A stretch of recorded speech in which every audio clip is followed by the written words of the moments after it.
for those of us who are even traditional Catholics, we have this simplistic notion. Oh, before Vatican II, everything ducky, yada, yada, yada. Vatican II, then everything not so good. After that, bad, falling apart. No. Modernism has been getting a hold on the church since the middle of the 1800s, early in the 1800s, really. Pius, there's a long history of condemnations, but they started getting a foothold back then. Pius IX was the first one to formally condemn the errors of the Modernists in a big way.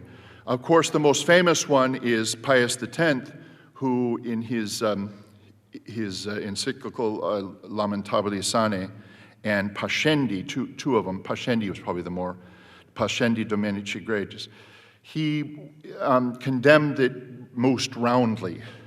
So that's kind of the history of condemnation. You can look up Lamentabili, look up the Syllabus of Errors, look up Pascendi, okay, Lamentabili, Pascendi. You'll find them easily on the internet. One of these condemnations was called the Syllabus of Errors by Pope Pius IX in the 1800s. Now, why is this interesting? He issued a series of statements that were condemned. See, he says, what I do is, I'm listing these errors, these are errors, I condemn these things, and anybody who believes them is anathema, accursed, outside of the church. And what's interesting, I'm going to read you a few of them, but what's interesting, I'll tell you what's interesting in a minute. I have to have a cliffhanger. First, divine revelation is imperfect, and therefore subject to a continual and indefinite progress, corresponding with the advancement of human reason. Oh, the Hermeneutic of Continuity. Every man, oh, get this one. This is a condemned statement, by the way, that the Pope said if you believe this, you're going to hell, basically, unless you go to confession and walk on your knees to Mexico. Every man is free to embrace and profess that religion which, guided by the light of reason, he shall consider true. Or man may, in the observance of any religion whatsoever, find the way of eternal salvation and arrive at eternal salvation. Or good hope is at least is to be entertained of the eternal salvation of all those who are not at all in the true church of Christ. How about this one? I like this one.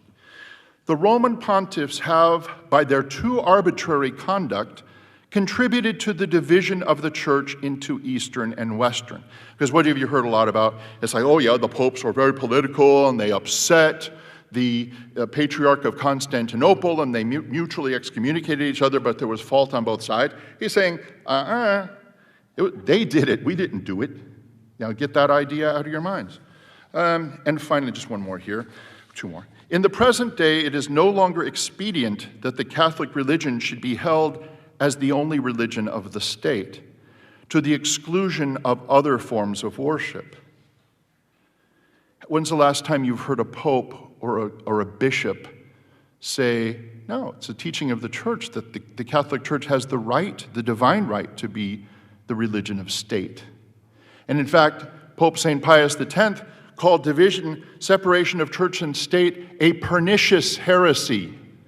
Pernicious as in pernicious anemia, like it kills you, deadly. We were meant to be the religion of state. In fact, we can only have peace and order in the world with the Catholic Church as the religion of state.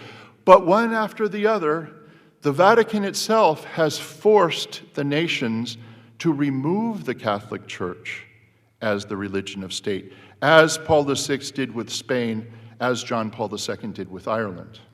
And the list is vast.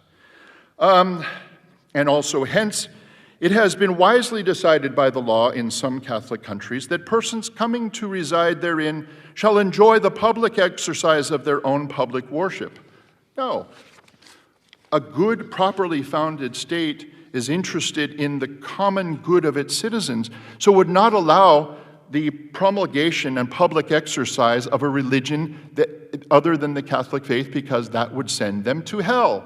If the state's looking after you, it's going to make sure that you go to heaven and not hell, or else they're not looking after you very well. And which of our places is looking after us very well at the moment?